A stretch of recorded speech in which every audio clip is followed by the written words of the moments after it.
Hey guys, today we're going to go over chest tubes. So chest tubes, what are the three reasons that we use a chest tube for? Number one is for your pneumothorax, number two is for your hemothorax, and number three is for your tension pneumos, okay? First thing we got to do, we got to come over here to where it says chest tube and pneumo supplies, same cabinet as our arterial lines, okay? So we're going to open that up. And then there's three things we got to get. First thing we got to get is we got to get our atrium. So there is two sizes. There's pediatric size and adult size. So we grab one of this because today our patient is an adult. We need to grab a surgical chest tube kit. And then, depending on what size chest tube your provider would like, we have to pick out our chest tubes, okay? So again, here is our surgical chest tube insertion tray that we got. Here's our atrium that we got. And then here's our chest tube that we have, okay? So when you have this, you will give this to the provider so that the provider can do this. While the provider is setting up their chest tube insertion tray, our main focus right now is gonna be on our dry seal, okay? So first thing we do is we open this up. Throw that away. So the next thing we do is there's a little piece of tape on the back. We open this up. And if you want to get a closer look in to see, this is what our chest tube kit will look like, okay? So we have our tubing here. We have our water here. So next thing we will do is we will pull this out. You can take this, throw it away. So here, this says no H2O to this hole here. So we're not going to put the H2O in this hole. It shows you here that the H2O goes on the back. So where does it go on the back? We got to move this, and there's a blue hole that we stick this into, okay? So we got our syringe. We take this cap, we throw it away. We take this, we stick it right in there, and we push the whole syringe in there. Now it's empty. Throw it away. So we turn it around.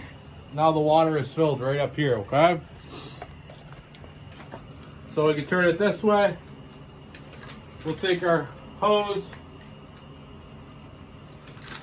And now we are ready to go. So once this chest tube is set up, we have to make sure that we set up our suction, okay?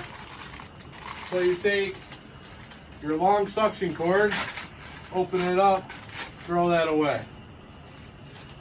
So this, make sure again, vacuum, this is your vacuum, right? Vacuum to vacuum. And then we gotta find the one that says patient. So patient, we'll stick that bad boy in there, throw this little thing, throw it away. So this tube will then go where it said no H2O. It says suction. So we gotta think in our heads, right? Suction to suction. Pretty easy, right? Take this, throw it away. So we hook it up. And now we're ready to go, right? So our provider says chest tube stat, right? So we open up our chest tube. Do we grab it like this and go, woohoo, here you go? No, we don't. We have to sterilely give this to our provider, okay? So you sterilely hand it to the provider. Take this, throw it away. So you take the chest tube, they will insert it into the patient. So you will see that this little guy will be hanging out. So then, this end here, notice sometimes it'll have a little cover on here. So if it has a cover on it, you want to make sure you take it off. If it does not, you want to make sure that you ain't going like this, slapping around here, swinging around. This needs to be sterile, okay? So, once it's in, you will hand this to your provider, who will then attach this to the patient. So now, what do? That is a great question, right? So we have our water in our chamber. We have our suction hooked up. But did we turn our suction on yet? We did not. So we will come over to our suction canister and we will turn that continuous. How high do we say? Well, that I'll tell you. It's anywhere from 80 to full pressure, okay? It needs a minimum of 80 to work, but why remember that? Just slam that bad boy all the way up to full vac, okay? So now we have it up to full vac. It's hooked up to our patient, and now, holy smackaroons, we see a bubbling.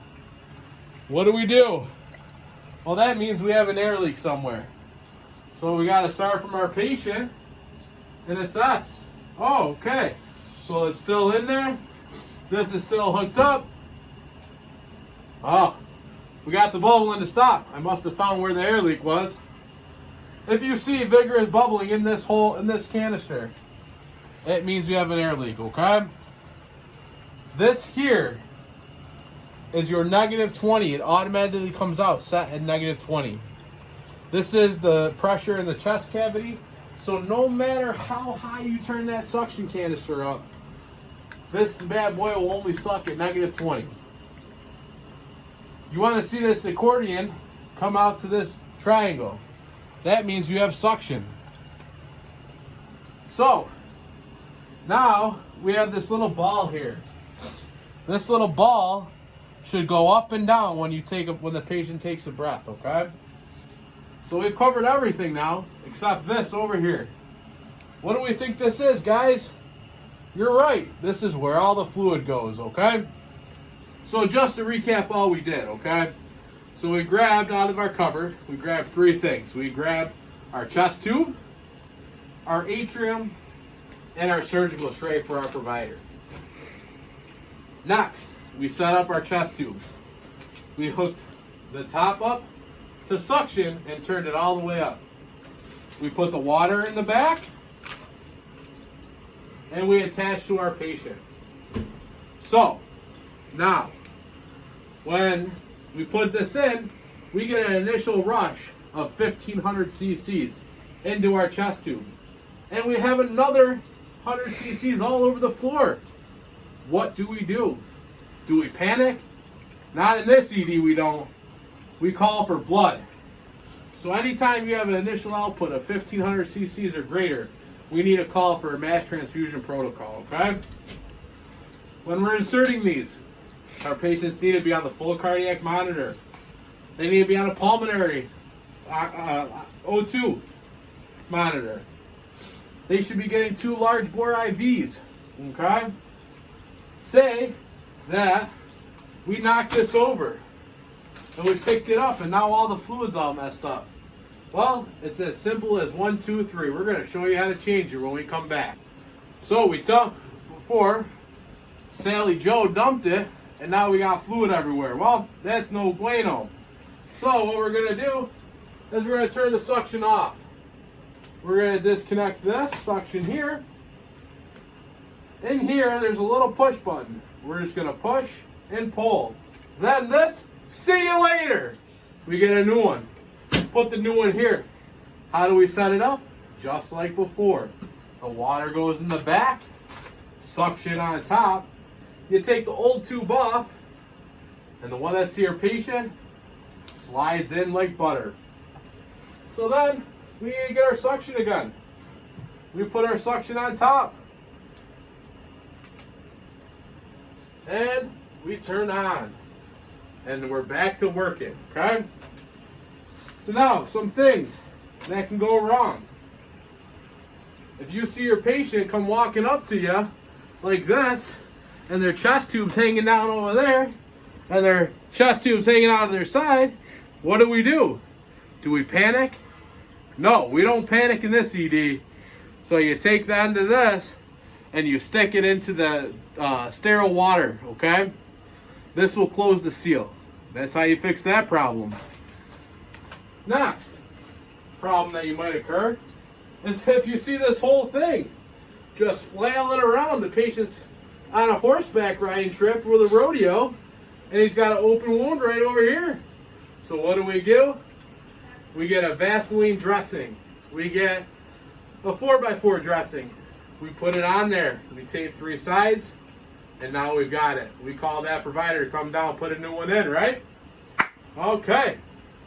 What else do we need to know about chest tubes? What else do we need to know? Well, I'll tell you right now. We need to know how to document this bad boy.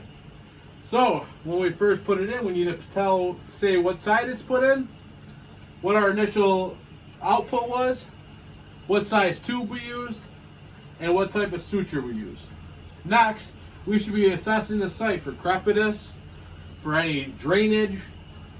We should be checking our atrium, and we should be doing vitals. Okay, guys? Any questions, you just call me up and I will come in and get you.